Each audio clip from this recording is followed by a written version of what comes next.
Mukader ulazi u Sineminu sobu, govoreći da će večeras pokrenuti pitanje o Sineminoj udaji i da će Džihan pitati za njeno mišljenje. Sinem govori da će uraditi sve kako bi Mukader vratila Mine, a Mukader joj govori da će se to desiti kada se uda za drugog čovjeka. Nakon toga, Melih zove Sinem na telefon, jer mu nije jasno kako se odjednom stvorila ova situacija između njih, jer se u očima vidi da vole jedno drugo. Sinem mu kroz suze govori da je ovdje kraj i da oni nemaju zajedničku budućnost. Hančer pakuje svoju svesku kao poklon i zamoli Ajsu da stavi ovo na Džihanov radni sto. Ona je ipak odlučila da mu saopšti istinu, ali preko sveske, jer ne sme to da uradi pred njim. Da li će Džihan doći do ove istine ili će neko spriječiti da se to desi? Ovo večer nam donosi mnogo toga zanimljivog što nismo očekivali. Mukader govori Džihanu da Sinem želi da se uda. Džihana to začudi, pitajući je kako je to moguće kada mu je Sinem jednom rekla da nikada ne bi pomislila na to. Mukader govori da ona sklonila Metinovu sliku iz sobe, te da je zato sigurno odlučila to. Džihan govori Ajsu da dovede Sinem jer želi da popriča sa njom. Sinem dolazi tužnog lica i pognute glave i sluša sve što Mukader i Džihan pričaju. Džihanu je ovo sve čudno, a Mukader govori da je skoro jedna porodica htjela da zaprosi Sinem. Mukader navodi da će Sinem viđati svoju ćerku kada poželi, jer će živjeti odvojeno. Ova stvar najviše zamisli Džihana i on pokušava da shvati kako je došlo do ovoga. Nešto kasnije, Melih dolazi na vrata vile i zove Sinem da dođe kod njega, inače će napraviti veliki problem u vili. Sinem zove Hančera da pozove Meliha u kuću kako ne bi napravio problem što Hančer i uradi. Ona izlazi napolje i govori Melihu da uđe unutra i ne pravi problem, te mu obećava da će nazvati Sinem da popričaju. Sve to vidi Oktan, koji prenosi Džihanovu situaciju. Džihan uzima i kreće na lice mesta. Džihan ulazi u Hančerinu kuću i sukobljava se sa Melihom, govoreći da mu je već jednom rekao kakve će biti posljedice ako se opet približi Hančer. Džihan tada upere oči u Meliha i svi ukućani dolaze na lice mesta. Hančer više ne može da izdrži, te stavlja Džihanovu ruku na svoj stomak, govoreći napokon da je ovo njegovo dete. Džihan je izgubljen u svojim emocijama i počne da viče i na Hančer i na Meliha kako su mogli da prirede ovakvu igru. Melih govori Džihanu i svim prisutnim da je izašao u susret Hančer jer nije mogao da je ostavi u takvom stanju. Džihan se ophodio loše prema njoj i Hančer je bila jako loše, ali nikada ništa između njih nije bilo. Džihan se okreće i govori Hančer da ako želi opet da mu napravi ovakvu igru, bolje neka mu sada oduzme život, nego da nekada bude kasno za to. Džihan odlazi u vilu, a Mukader želi da ostane nasamo sa Hančer. Fadime i Ajsu kreću za Melihom, a Fadime mu govori da je sa ovim upropastio sve što su nekada imali i da nikada nije bio dobar sin, te mu govori da ode sa brodom na drugi kraj sveta. Melih se okreće i odlazi, nedorečen u vezi s Sinem. Ovdje vidimo Mukader koja je u suzama i pita Hančer zašto joj nije rekla za ovo onog dana u kompaniji kada su pričale nasamo.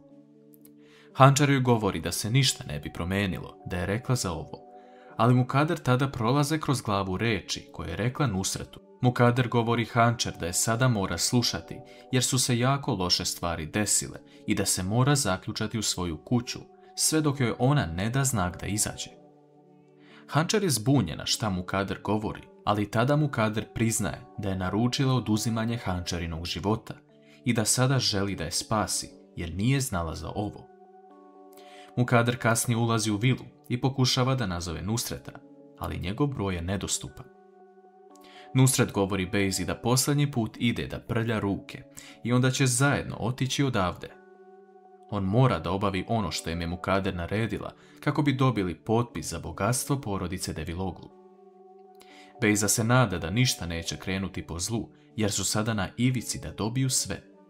Da li će Mukader uspeti da spasi Hančer?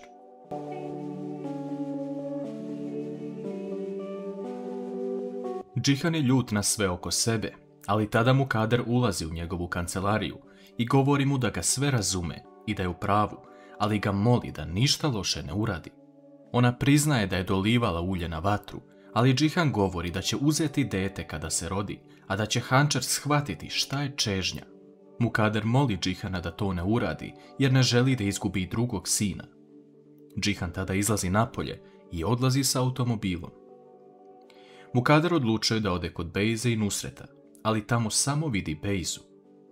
Bejza govori da je Nusret otišao da završi nedovršen posao, ali Mukader govori da se predomislila i da nazove svog oca, te da mu kaže da ona odustala od ovoga. Bejza pita zašto je Mukader tek tako odustala, a ona odgovara da je to zato što se sama bori za porodicu Deviloglu i da Džihana nije briga za to, te da će Bejza i Nusret dobiti ono što žele. Sutradan ujutru, Fadime već zove ljude kako bi ona i Ajsu našle novi posao. Fadime ne može da oprosti svom sinu što je uradio sve ovo i misli da ona i Ajsu nisu poželjne ovde u vili. Engin dobija neočekivanog gosta u kancelariji, a to je njegov stanodavac. Taj čovjek govori da jedna muška osoba čudnog izgleda često ulazi i izlazi iz njegove kuće i da mu se ne sviđa to što vidi.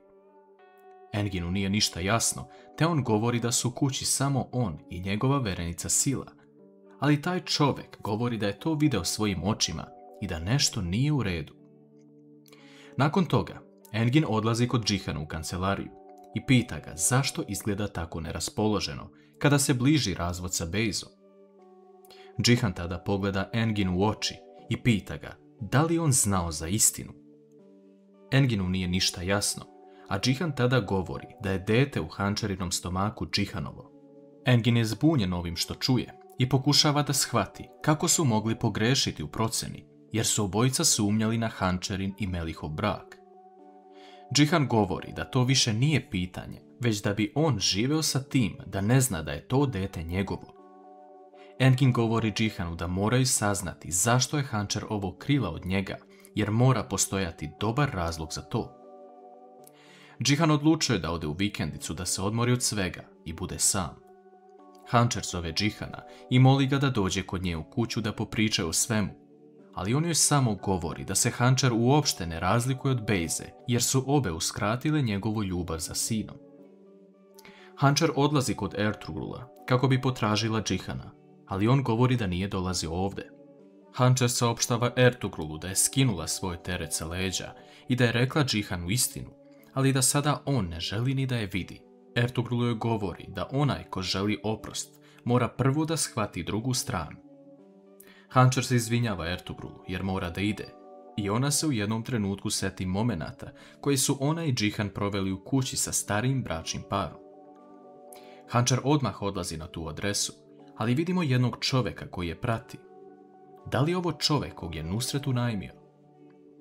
Džihan vidi Hančer na vratima i ne želi da priča sa njom, ali ona ga moli da mu kaže celu istinu zašto je ovo morala da uradi. Džihan joj dopušta da uđe, ali ne očekuje da će se išta promeniti. Hančer mu kroz suze govori da je danima, mesecima živela u strahu kako će Džihan reagovati na ovo nakon što se venčao sa Bejzom. Ona nije htjela da mu uskrati sreću koju je imao, ali Džihan odgovara na to da je ona lično uništila njegov život i da za ovo ne postoji oprost. On joj navodi to da bi živeo u laži i da ona nikada neće moći ni da se izvini svom sinu za to što mu je uskratila očinsku ljubav. Hančer plače i moli Džihana da joj oprosti i da sve bude kako treba, ali Džihan joj govori da ga je slomila i uništila svaku emociju u njemu. Da li će Džihan ipak oprostiti Hančer nakon ovog priznanja?